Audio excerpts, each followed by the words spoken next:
This is the News on 6 at noon. This is National Volunteer Week. We all know the importance of volunteers in literally all aspects of life all over the world. A group of volunteers at Grace Hospice met through the bereavement program after they lost loved ones. As our population ages, the need for volunteers at Grace is growing, as it is in many other places. We're happy to welcome Meg Carson, volunteer coordinator for Grace Hospice, and Rich Orr, a volunteer there. Welcome to both of you. Thank you. Thanks for having us Meg, today. if we could begin by getting perspective from you on the need for volunteers at Grace. Well, we always have a need for volunteers, and one of the things about hospice is that Medicare mandates that we have a volunteer program. So it's not just a good idea, it's required by Medicare. So we always have an ongoing need, particularly in the area of visiting volunteers who will be visiting with patients and helping families. And what are some of the services they provide?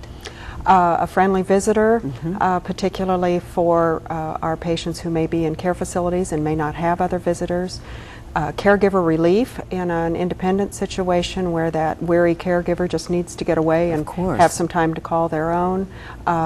They write letters for patients, maybe some light housekeeping, handyman jobs, all kinds of things.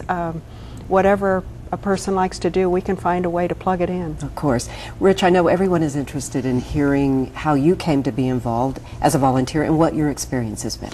Well, one of my best friends in Arkansas had to go to a hospice house, and I went there and spent the week with her, and they did such a fabulous job. It really impressed me. So after she passed away and I came back to Broken Arrow, I started looking around at hospices, and I came in contact with Grace Hospice. And everybody is so excited about what they do and how happy they are and had nothing but good things to say. So I called and got in touch with Meg and started volunteering. What things do you do and how do you receive from this experience? I go see two gentlemen, one in a home and one in a nursing home.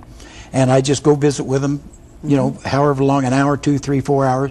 Sometimes maybe the caregiver wants to go out and get groceries or go eat lunch, and I just go and sit with him, and we talk and just have a good time, just visit. And I went, with Christmas time, I went with Santa Claus and took pictures of all the people, and they, Grace makes pictures and gives it to each one of them. And then it's just, they're going to have bingo at nursing homes, and I go call because I have a big, loud voice. That's and great. Everybody can hear me. And it's just, you know, there's a lot of things you can do. I'll go to the fairgrounds and have worked there, and they had different things like that on the desk. And it's just, the people are so happy that someone will come and talk to them because a lot of them are bedridden. Yes. And can't get out. Meg, I understand there's a particular area, need in outlying areas. Yes, indeed. And particularly now with the cost of gasoline too, we want to be sure that we have volunteers in outlying areas, and our services are being extended. We serve a 50-mile radius. So lots of the outlying communities, we have a real need for visiting volunteers and for help out in those And they areas. will go through a training program. Yes, so people are taught we what to do. provide all training, and we're sure that everyone is prepared to go. We do screen and do background checks, and once that's accomplished, then we move them on into training. Well, we hope many of you can find some time in your day to volunteer at Grace Hospice. The number to call is 744-7223. That's Grace Hospice, and you can find out more information, specifically the communities outside the Tulsa area that need your help. Thank you both so much for everything you're doing.